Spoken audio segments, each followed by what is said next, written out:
Hello VC, it's Craig again.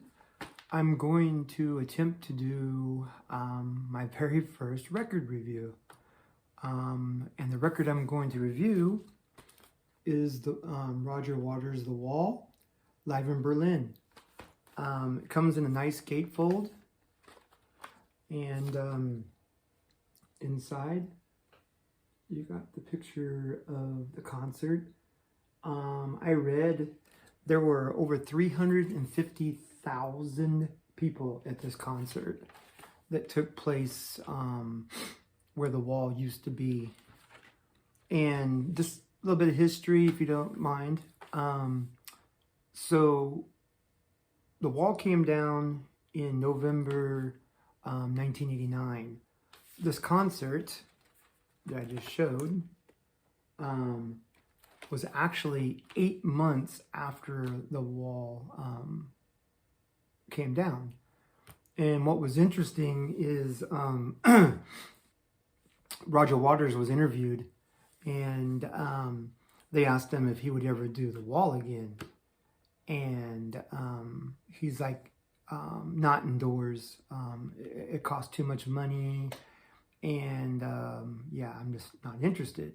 He said, however, if I could ever do it outside, and let's say the wall in Germany, between East Germany and West Germany, comes down, then maybe I would think about it. And then, shortly after that interview, I can't remember who he was interviewed by, they were making plans to do the wall there in Berlin. I've been to Berlin. In fact, I did my dad and my stepmom were in the Air Force. We lived over there for 4 years. I went to East Germany. At the time, it was East Germany. Probably 2 times I can remember. And I actually touched the wall on the west side. You don't touch it on the east side. There's barbed wire.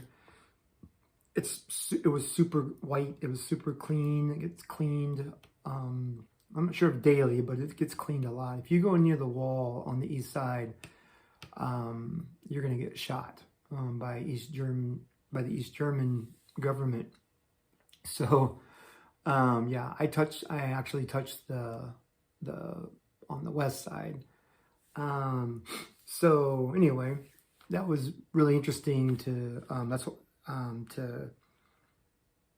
I like Pink Floyd The Wall. Now I got the Roger Waters The Wall. And to actually be at the wall, that was kind of cool as a teenager. So anyway, I digress. Back to the album. Like I said, it's a gatefold. Again, there's a concert picture. 350,000 people at this concert. It was sold out. This is a double album. This is one of the inserts. And it shows pictures of the concert. Hopefully those aren't too blurry. And on this album, this is side 1 and side 2. Both albums are clear, but you have this symbol on them. This was done by Mercury. It's right there. It's kind of hard to see, but Mercury. Like I said, I really enjoy this album. I think it sounds really nice. And here's also another pictures of the concert. And also clear. And then it has this symbol on that side. This is the second disc. It's really clear. It's not muddy sounding. I really like it, the way it sounds. You can hear just all the instruments, the backup singers. It's just an amazing album. I wrote down some notes so I wouldn't forget anything. So various guest stars on it. This whole album's full of guest stars. It's the Scorpions. They actually do the song In the Flesh and some other songs throughout their album. Sinead O'Connor sings the song Mother. Joni Mitchell. and you have Joni Mitchell on there, Bryan Adams, Van Morrison, the Hooters, Cyndi Lauper. Tim Curry plays the part of the prosecutor, which is kind of cool. There's some honorable mentions. Roger Waters asked Peter Gabriel, Bruce Springsteen, Eric Clapton, and but they were unavailable at the time. And on this album, like I said, In the Flesh was done by the Scorpions. The Thin Ice was done by, of course, Roger Waters. Another Brick in the Wall, Roger Waters. The Happiest Days of Our Lives, Roger Waters.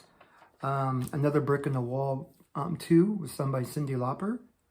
Mother was sang by Sinead O'Connor. Goodbye, Blue Sky was sung by Joni Mitchell, which is that's just an awesome version of the song. Empty Spaces, What Shall We Do, was sung by Bryan Adams and Roger Waters.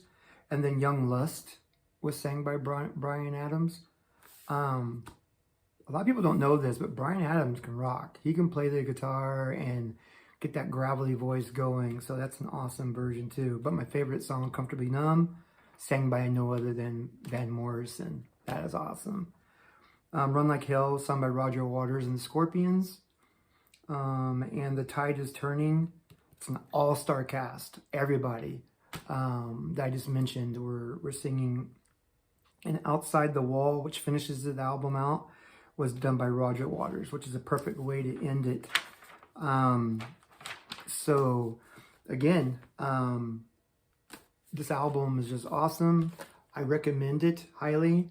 Roger Waters, The Wall, live in Berlin. There is, like I said, this album, the concert was recorded 1990 in July, and then in August of 1990,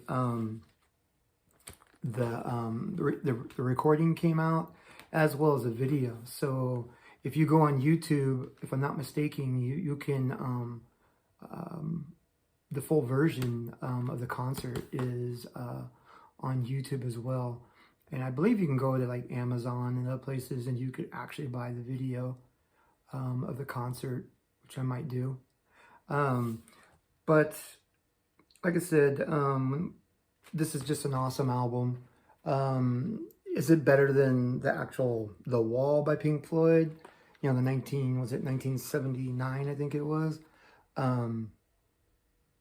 I have that one on CD. I really enjoy it, but I'm on a vinyl kick right now, and I enjoy listening to vinyl. So I've been listening to this one way more.